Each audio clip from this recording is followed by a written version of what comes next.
আমি ডক্টর সুশান্ত সেনগুপ্ত।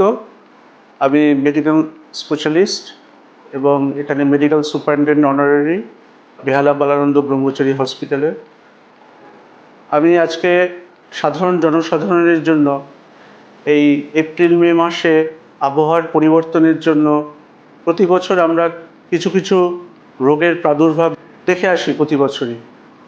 সেগুলোর প্রতিবিধানের জন্য প্রাথমিক কিছু যদি আমরা সে বিষয়ে সতর্ক থাকি, তাহলে এই রোগগুলোর অনেকটাই এটাকে প্রতিরোধ করা যায় বা রোগের যে ভয়াবহতা সেটাকে অনেকটা কমিয়ে দেওয়া যায়। যেমন প্রথমেই আসি যে এই সময় ডায়রিয়া, ডিসেন্ট্রি, লুজ মোশন যেটা সাধারণভাবে আমরা বলি, সেটার একটা খুব প্রবণতা দেখা যায়।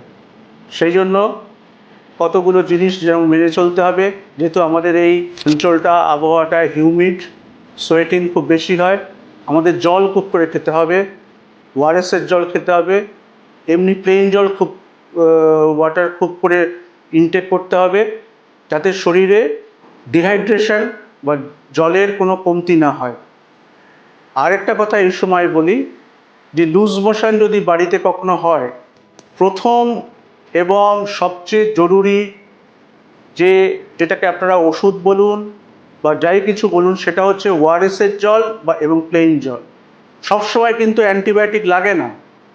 আমরা এইসব ক্ষেত্রে অনেক সময় নিজেরাই মেট্রোজিল, নরমেট্রোজিল এই ধরনের সব ওষুধ দোকানে গিয়ে কিনে নিজেরাই চালু করে দিই। বেশিরভাগ ক্ষেত্রে এইসব অ্যান্টিবায়োটিক বা ওষুধের কিচ্ছু দরকার পড়ে না।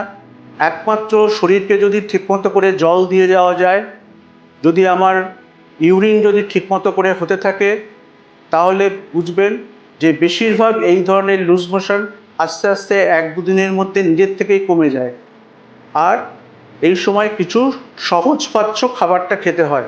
বেশি ফ্যাট জাতীয় খাবার, তৈলাক্ত খাবার, ভাজা এই জাতীয় জিনিসগুলোকে এই সময় অ্যাভয়েড করাটাই ভালো।